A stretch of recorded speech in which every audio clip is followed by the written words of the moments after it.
پاکستان میں اسلام لانے کا کیا طریقہ ہے؟ دیکھیں نبی صلی اللہ علیہ وسلم کی سیرت سے ہمیں کوئی ایک طریقہ نہیں ملتا. ہمیں نبی کی سیرت سے یہ ملتا ہے کہ جو جس وقت سوٹیبل طریقہ ہوگا وہ اختیار کیا جائے گا.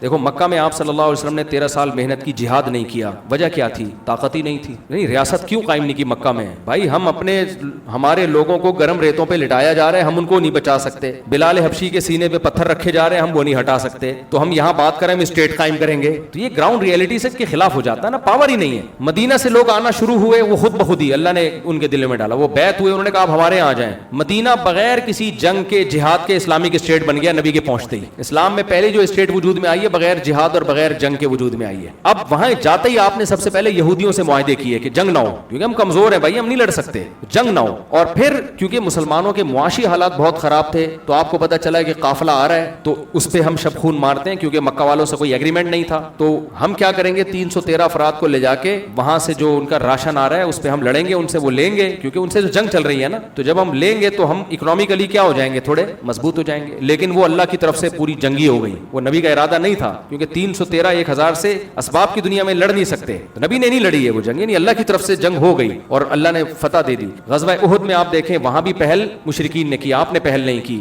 گراؤنڈ ریئلٹی یہ کہہ رہی ہے بھائی ہم نہیں لڑ سکتے. تو مشرکین نے حملہ کیا, آپ نے دفاع پر اکتفا کیا, اس میں پھر شکست بھی ہوئی, اور شکست اس سینس میں کہ بہت سے لوگ شہید ہو گئے, نقصان ہوا, اللہ کی طرف سے حوصلہ افزائی ملی.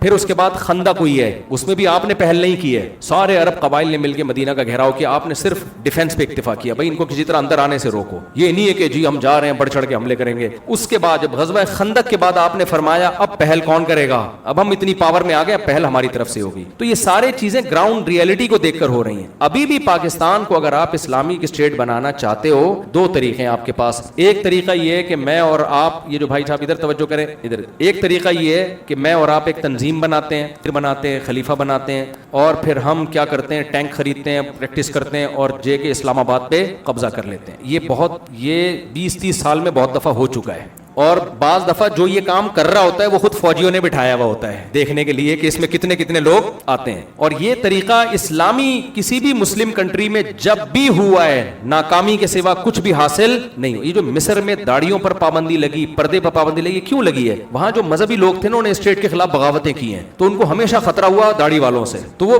جو رہا سا اسلام تھا نا وہ بھی ختم کر دیا انہوں نے. تو ایک طریقہ تو یہ. دوسرا طریقہ یہ ہے کہ ہمارا آئین اسلامی ہے. آئین کہتا ہے کہ قرآن و سنت کے خلاف کوئی قانون نہیں بنے گا, لیکن اس آئین کا جو امپلیمنٹ ہے اس کو کیا کرتے ہیں, الٹے سیدھے قوانین کو مشرف با اسلام کر کے تھوپ دیا جاتا ہے. یعنی اگر حکومت چاہے گی نا کہ ہم چرس پھیلائیں تو اس میں بھی کسی مفتی کو بلائے گی, پاکستان سے نہیں ملے گا تو کہیں سے, پوری دنیا میں مفتی مارکیٹ میں ہول سیل کے حساب سے پڑے ہوئے ہیں, بلا کے چرس کو اینٹی ڈپریشن ٹیبلٹ بنا کے, اینٹی ڈپریشن پاؤڈر اور اچھی سی پیکنگ میں مارکیٹ میں پھیلا دیا جائے گا. لوگ ثواب سمجھ کے پی رہے ہوں گے اس کو, فتویٰ بھی آ جائے گا. یہ چل رہا ہے مارکیٹ میں. تو اب ہم کیا کرتے ہیں, جو جامعۃ الرشید کا جو ایک موٹیو ہے وہ یہ ہے کہ بھائی پاکستان کا آئین اسلامی ہے, لکھا ہوا ہے کہ قرآن اور سنت کے خلاف کوئی قانون نہیں بنے گا, اور اتنی مضبوط شق ہے کہ اس کو اسمبلی میں 100% افراد مل کے بھی نہیں نکال سکتے.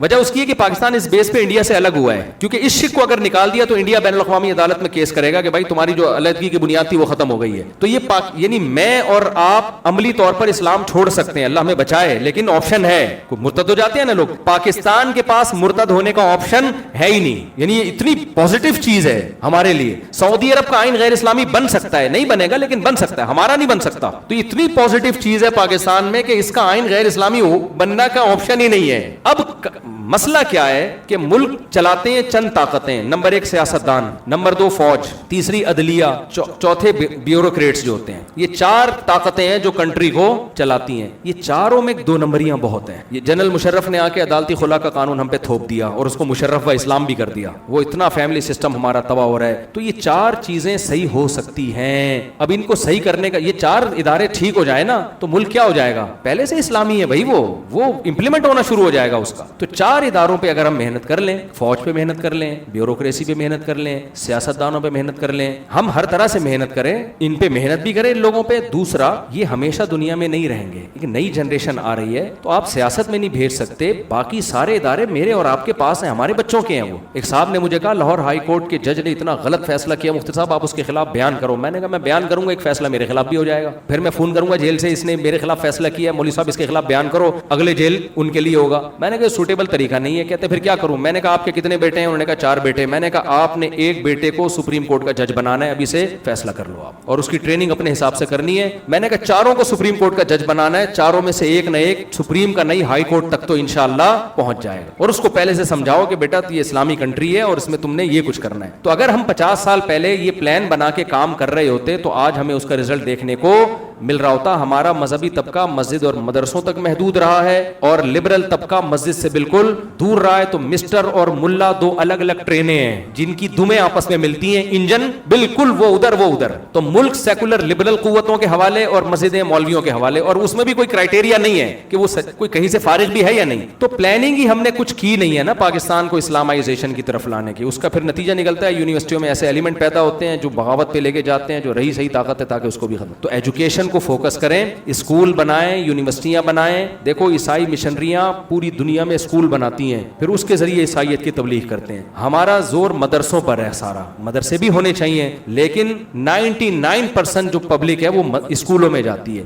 آپ اپنی کسٹڈی میں اسکول بناؤ, ماحول اسلامی دو, ایجوکیشن اس کو اچھی دو, اور انہی اسکولوں سے نکل کے لوگ فوج میں بھی جائیں گے اور عدلیہ میں بھی جائیں گے اور سیاست میں بھی جائیں نہ جائیں وہ تو سسٹم کے تحت ہی ہوتی ہے سیاست. بہرحال تو ہر جگہ جب اچھے لوگ جائیں گے تو ملک میں تبدیلی آئے گی. طیب اردگان جس پارٹی سے تعلق رکھتا ہے انہوں نے 50 سال پہلے ترکی میں یہ شروع کیا تھا, آج 50 سال کے بعد ترکی میں اس کے اثرات نظر آ رہے ہیں. ترکی میں اللہ کا نام لینے پر پابندی تھی, اذان پہ پابندی, اسمبلی میں تو سوال ہی پیدا نہیں ہوتا. 1 نمبر سیکولر آرمی تھی ترکی کی. میں 2-3-4 دفعہ ترکی جا چکا ہوں, وہاں کے افسروں کو میں نے نماز پڑھتے ہوئے دیکھا, فوجی افسروں کو. اب تقریر سے پہلے بسم اللہ الرحمن الرحیم پڑھا جاتا ہے. اب لوگ کہتے ہیں ترکی میں جا کے وہاں اتنی بے حیائی ہے. بھائی آپ ترکی کو 50 سال پہلے والے ترکی سے کمپیئر کرو, ترکی کو پاکستان سے کمپیئر نہیں کرو. پہلے کا ترکی اور آج کا ترکی بہت بدل چکا ہے, اور جس ٹریک پہ چل پڑا ہے تو 20-30 سال کے بعد حالات کچھ اور ہوں گے ترکی کے. انہیں ڈرامے بنائے کیسے, خلافت کو دکھایا انہوں نے. ابے میں نے کہا ڈرامہ دیکھ کے کہہ رہے ہیں ہم تو سمجھتے تھے ہمارا کوئی ماضی ہے ہی نہیں, ہم تو شروع سے ہی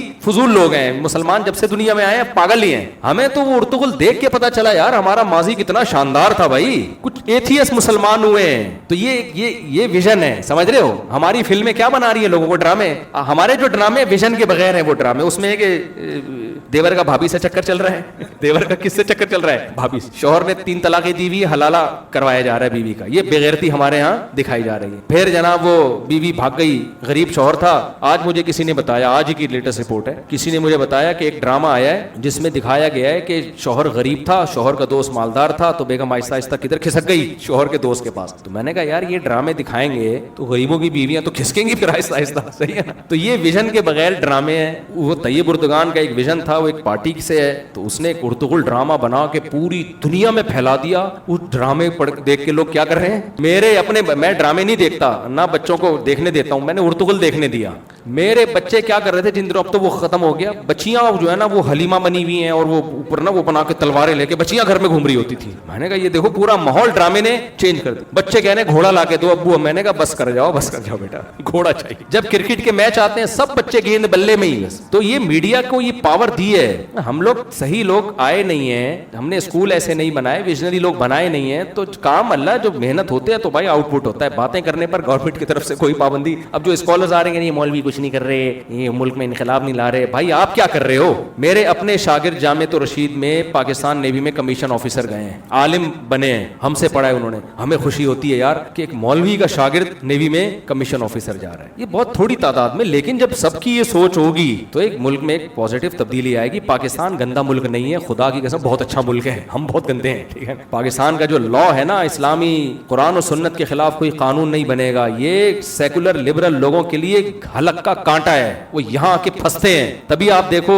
جنرل مشرف کے دور میں جب انہوں نے کوشش کی نا کسی طرح یہ انلیگل فزیکل ریلیشن کو بھی لیگل کیا جائے, تو گلے کا کانٹا کیا چیز پھنس جاتی ہے لبرل لوگوں کے, وہ یہی پھنسا کہ یار ملک کا لا کیا ہے, وہ اسلامی ہے, اس کو کیسے کریں. تو پھر وہ کوشش کرتے ہیں. جب یہ آئلی قوانین ہمارے بننے تھے, طلاق کے قوانین, تو اسلامی قوانین کچھ اور تھے. ایوب خان کو سمجھ میں نہیں آ رہا تھا میں کیا کروں, تو اس نے مصر سے ایک مولانا کرائے پہ بلوایا, مصر سے. اس نے آ کے وہ طلاق اور نکاح کے سارے قوانین قوانین کو ایسی کی تیسی کر کے اس پہ قرآن و سنت کا لیبل لگا کے چلا گیا وہ, اور وہی آئلی قوانین ہماری عدالتوں میں چل رہے ہیں. تو لیکن وہ ایوب خان بھی مجبور تھا کہ بھائی اسلام سے میں ہٹ نہیں سکتا, اسلام سے میں نہیں ہٹ سکتا, تو یہاں سے نہیں ملتا کہیں اور سے بندہ منگوا لو, لیکن مجبور تھا بھائی, اس پہ اسلام کا لیبل لگانا پڑے گا. ایک آخری بات کر کے بس بیان کو ختم کرتا ہوں. آپ کو پتا ہے ہمارے وزیر داخلہ کا چند سال پہلے ایک اسکینڈل چلا تھا, قل اللہ غلط پڑھ رہے تھے, وہ پتا تھا نا آپ کو, قل اللہ احد اللہ الصمد لم یلد ولم یولد میں آ کے 2-3 دفعہ, تو لوگوں نے بڑا مذاق اڑایا کہ دیکھو ایک وزیر داخلہ اتنا بڑے چیختے ہو, اس پاکستان اسلامی ملک ہے, ہمارے وزیر داخلہ کو قل اللہ نہیں آتی. میں نے کہا یہی اس کی علامت ہے, اسلامی ملک ہے, جس کو نہیں آتی نا وہ بھی کم وقت مجبور ہے پڑھنے پر. امریکہ میں تو نہیں ہوتا جس کو نہیں آتی وہ بھی پڑھے قل اللہ, کیا خیال ہے؟ میں نے کہا یہی تو اسلامی ہے بھائی, کہ وہ کیوں پڑھ رہا ہے, اس کو پتا ہے مجھے اپنا اسلامی تشخص دکھانا پڑے گا, نہیں آتی پھر بھی اٹک اٹک کے پڑھ رہا ہے. تو یہ دنیا میں کہیں نہیں ملے گا میرے بھائی, آپ کو دنیا میں نہیں. ابھی بھی بہت ساری چیزیں پازیٹیو ہیں, آپ کو ایئرپورٹ پہ شراب نظر نہیں آتی, لوگ کہتے ہیں ابے نظر نہیں آتی, چھپ چھپ کے سب پیتے ہیں. بھائی یہ پازیٹیو ہے کہ چھپ کے پی رہے ہیں, صحیح ہے نا. جاپان میں چھپ کے نہیں پیتے, ملیشیا میں, اسلامی ملکوں میں چھپ کے نہیں پیتے. یہ تو پاکستان ہے جس میں پی آئی اے میں شراب نہیں ہے. آپ پی آئی اے میں سفر کریں, بہت اللہ یاد آئے گا آپ کو پورے راستے میں. پی آئی اے کے میں فضائل نہیں بتا رہا, لیکن شراب نہیں ہے یہاں پہ, اس طرح سے زنا نہیں ہے یہاں پہ, خواتین کی عزتیں محفوظ ہیں یہاں پہ, بہت کم ریپ کے واقعات ہوتے ہیں. میں یورپ میں ممالک میں گیا ہوں, دیکھو آپ جب جاؤ گے نا یورپ کی سڑکیں دیکھو گے اور بولو گے ماشاء اللہ کتنا اچھا کنٹری ہے, اس سے نہیں پتا چلتا. آپ جاؤ ڈاکٹروں کے پاس, کلینک میں ریپ کے کتنے کیسز آتے ہیں آپ کے پاس ہر ہفتے. میں گیا ہوں, میں نے پوچھا ہے نا, ڈاکٹر بتاتے ہیں اس ہفتے اتنی لڑکیوں کے ساتھ جبری زیادتی ہوئی ہے جو ریکارڈ میں آئی ہے, جو ریکارڈ میں نہیں آئی کہتے ہیں ان کا ہمیں پتا نہیں ہے, کیونکہ لڑکیاں خود بھی کیس کرتی نہیں ہیں, ان کی اپنی بدنامی ہوتی ہے اس میں. اتنے واقعات پولیس آفیسر سے میں ملا ہوں, وہ بتاتے ہیں بھائی اتنے واقعات جبری زیادتی کے خواتین کے ساتھ ہوتے ہیں. ایک دن کیا ہوا, میں ملکوں کا نام نہیں لیتا, بڑے مسائل کھڑے ہو جاتے ہیں پھر میرے لیے, بہت ترقی یافتہ کنٹری ہے وہاں. ہمارے دوست نے بتایا, میں جنرل اسٹور میں نماز پڑھ رہا ہوں, ایک 16 سال کی لڑکی کے ساتھ جبری زیادتی, ایک کالا کوشش کر رہا ہے اس کو پکڑنے کی. کہتے ہیں میں نے دروازہ کھولا جنرل اسٹور کا, اس کو پناہ تھی, پولیس کو بلایا, پولیس نے کہا آپ کو گیٹ نہیں کھولنا چاہیے تھا. وجہ اس کی یہ کہ ہو سکتا ہے دونوں ملے ہوئے ہوتے اور لوٹ لیتے جنرل اسٹور. خیر وہ جینین کیس تھا, بچا لیا. مجھے خیال ہے یار 16 سال کی لڑکی کا کوئی باپ بھائی نہیں تھا, کوئی بھی نہیں ہے, پوچھنے والا کوئی نہیں ہے. پولیس آ گئی تو بچ گئی اس کی عزت. ہمارے ہاں پولیس نہ بھی آئے, محلے والے پکڑ کے مار دیں گے اس کو. وہ لڑکی کسی کی بہن ہوگی, کسی کی بیٹی ہوگی, کسی کی بھتیجی ہوگی. مردوں کا ایک محاصرہ ہے عورت کے گرد. وہ آنکھ اٹھا کے تو دیکھ, ان بیچاریوں کا کوئی پرسان حال, نہ باپ کا پتا, وہ کہاں غائب ہو گیا یہ بھی نہیں پتا چل رہا ہوتا ان کا باپ ہے کون. غفار صاحب ہیں, وسیم صاحب ہیں. ابھی بی بی سی میں کیس آیا تھا کہ خاتون نے کیس کیا لندن میں اپنی بیٹی کا کہ میری بیٹی کا باپ یہ ہے. وہ کہہ رہے میں نہیں ہوں, اللہ کی قسم میں نہیں ہوں. عورت نے کیس کیا, یہ جھوٹ بول رہا ہے, یہ باپ ہے, کیونکہ باپ ہوگا تو کچھ نہ کچھ خرچے ڈالتے ہیں اس کے اوپر. تو باپ کو پکڑ کے لایا گیا, اس کا ڈی این اے کیا گیا, پتا چلا یہ بھی نہیں ہے, کوئی اور ہے. سمجھ میں آ رہی بات؟ یعنی غفار پہ کیس ڈالا, نکلے ستار بھائی, ان کے ستار کی, بھائی یہاں کوئی ستار بھائی پریشان نہ ہو. تو یار یہ کوئی سوسائٹی ہے یہ سوسائٹی. ایک چیز دیکھ رہے ہو آپ, تو اس لیے میں کہتا ہوں گوروں کی جو اچھی چیزیں ہیں وہ لو ان سے, لیکن فلٹر کر کے لو, سب کچھ لینے کا نہیں ہے. اللہ تعالیٰ ہمیں ہدایت دے. جی انسپائر نہیں ہوتے. ہاں جی دیکھیں اس کی وجہ یہی ہے نا کہ یہ اسلام کا قصور نہیں ہے نا. اسلام ہے کہاں, اسلامی ملکوں میں اسلام ہوتا تو ہم کہتے نا, تو ہے نہیں نا. انہوں نے جو اسلام کی جو اس طرح کی تعلیمات تھیں وہ لے لی انہوں نے, ایمانداری, دیانتداری. اب قرآن کیا کہتا ہے, ناپ تول میں کمی کرنے والوں کو کیا خوف نہیں ہے کہ خدا کو جواب دینا پڑے گا. قرآن کہتا ہے ایک قوم ناپ تول میں کمی کرتی تھی, ہم نے پوری قوم تباہ کر دی. لیکن ماشاءاللہ یہ آیتیں ہم تراویح میں پڑھ کے رو رہے ہوتے ہیں, اس کے بعد جا کے پھر وہی خود ٹھگ رہے ہوتے ہیں کسٹمر کو. تو باتیں کرنے پر گورنمنٹ کی طرف سے کوئی پابندی نہیں ہے. میں بھی بہت اچھی اچھی باتیں کر رہا ہوں, آپ بھی کر رہے ہیں. پریکٹیکلی اصل میں یہ تعلیمات بھی ہماری سوسائٹی میں ہے نہیں. مذہب کا ایک رخ دکھایا جاتا ہے, دوسرا رخ دکھایا ہی نہیں جاتا نا. اللہ نے شعیب علیہ السلام کی قوم کو کرپشن کی وجہ سے ہلاک کیا ہے. پوری قوم تباہ ہوئی ہے کس جرم میں, کرپشن تھی اس میں. تو یہ اتنا بڑا جرم ہے کرپشن, ہم سب کر رہے ہیں. میں نے 5 بڑے بڑے اسمگلروں کے نام سنے, میں نام ان کے نہیں لوں گا, ایسا نہ پولیس والے مجھے بولیں کہاں ہیں وہ, تو میں پھر چوڑے میں آؤں گا. اور